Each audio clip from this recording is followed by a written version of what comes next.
চলো ভাই শুরু করা যাক কালেকশন ভার্সেস রিমোট দেখামো শুরু করবো কন্টিনিউ করো তুমি আমি এটা দেখাইতেছি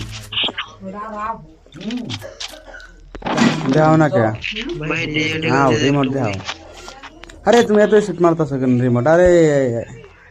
আমিও মারবো দাঁড়াও এখন দেখাবো না পরে দেখাবো ওকে ওকে এটা দেখাও ও